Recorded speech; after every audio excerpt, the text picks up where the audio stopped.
వేదికను అలంకరించిన additional collector గారికి, ఎంఆర్ఓ గారికి, ప్రాంతీయ పర్యావరణ ఇంజనీర్ గారికి, ప్రజాప్రతినిధులకు, ఎన్జీఓకి, పోలీస్ శాఖ వారికి అందరికీ మనస్ఫూర్తిగా ఆహ్వానం పలుకుతున్నాం.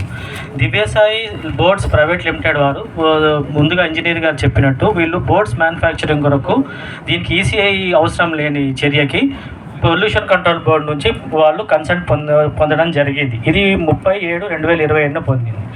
ఈ బోర్డ్స్ మ్యానుఫ్యాక్చరింగ్ అనుకు ప్రస్తుత రెజిన్ మ్యానుఫ్యాక్చరింగ్ ప్రాసెస్ని ప్రతిపాదించారు. దాంట్లో భాగంగానే ఈ రెజిన్ మ్యానుఫ్యాక్చరింగ్కి పర్యావరణ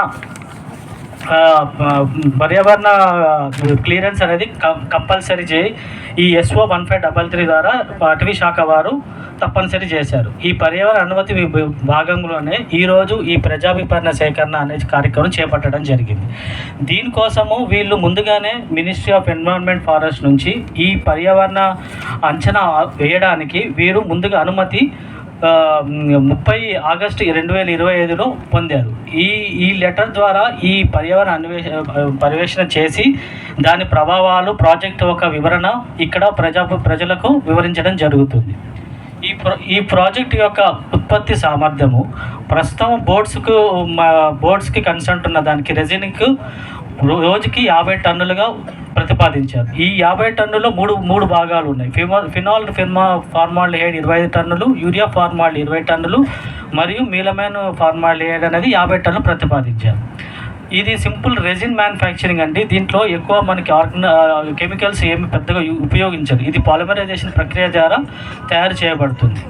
ఈ ప్రతిపాదిత రెజిన్ మ్యానుఫ్యాక్చరింగ్ కూడా ప్రస్తుతం ఉన్న విస్తీర్ణంలోనే చేపడుతున్నారు. దీనికి అడిషనల్గా ఎటువంటి భూమి కొనడం అనేది జరగలేదు. ఇప్పుడు ఉన్న భూమి వీళ్ళకి 5.92 ఎకరాలుగా ఉంది.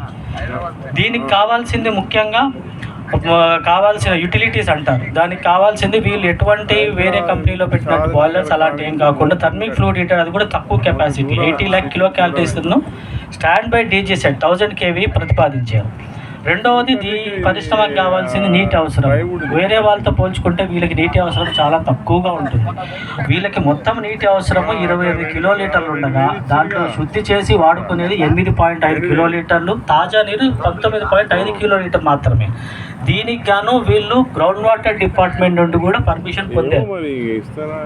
రెండోది వీటి నుంచి వచ్చే